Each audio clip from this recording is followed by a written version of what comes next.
This is a tube with 22 ml of the patient's blood being put into the centrifuge. On the other side is the 22 ml of water in a tube to balance the centrifuge. The centrifuge is going to spin at 3500 RPM for 10 minutes, and this centrifugal force will separate out the blood components. So the blood column now has separated after the centrifuge, 10 minutes of centrifuging, and all the red blood cells and the neutrophils are at the bottom. That's the filter that is mechanically separated the unwanted components of the blood from what we want. This yellow fluid is your plasma, and the platelets and the monocytes are all sat very close to the filter at the bottom. So we are going to discard the top layer of plasma, which doesn't have any platelets. All the platelets are there.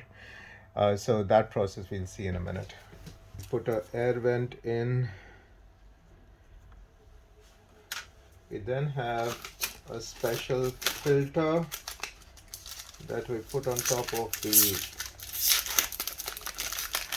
syringe, which we are going to use to take the discard. This filter stops the unwanted components from coming into our specimen. So we're going to take out 8 cc's from this tube.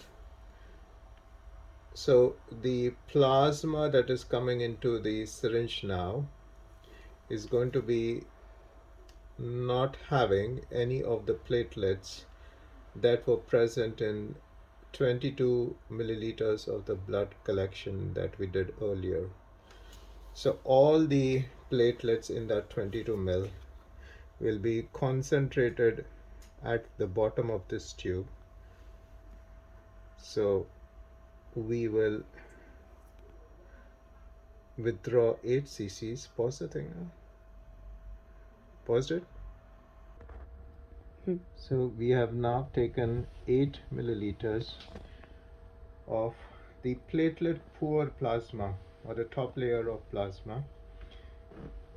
So all of the platelets are now at the bottom over here, and we are going to mix them back with the leftover plasma. So now the plasma in this tube is platelet rich plasma, 4 to 5 times more platelets than normal blood. And you can see how between the two, the tube has got a more turbid plasma compared to the clear plasma. So this is platelet poor plasma, and this is the platelet rich plasma, which we are going to inject. Pause the thing. Now we are going to load our 3 cc syringe with the platelet rich plasma. We're just going to agitate it a bit more to make sure that the platelets are well suspended. And so we're going to draw 1.5 cc's. We'll have about 4 milliliters of platelet rich plasma.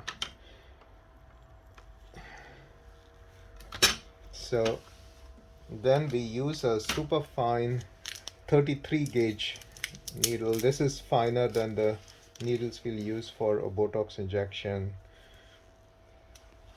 So this syringe now is loaded and ready to be injected, and we've numbed the scalp with numbing cream that has been applied an hour before, and we've also applied some for the 10 minutes it took for the blood to spin.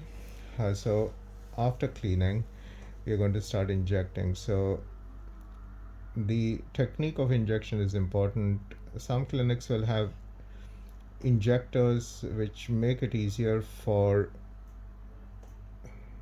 the operator, but they are not as precise as doing it with a syringe and needle, taking your time. So the whole principle is that the platelet rich plasma has to be injected in such a way that it raises a bleb on the skin, which means that the platelets are being deposited at the right level. If you inject it really deep, then it will not have the same level of benefit as injecting it higher in the skin, because the hair follicles are at a mid dermal to deep dermal level, and if you go deeper than the dermis, you will not deposit the platelet rich plasma close to the hair follicles.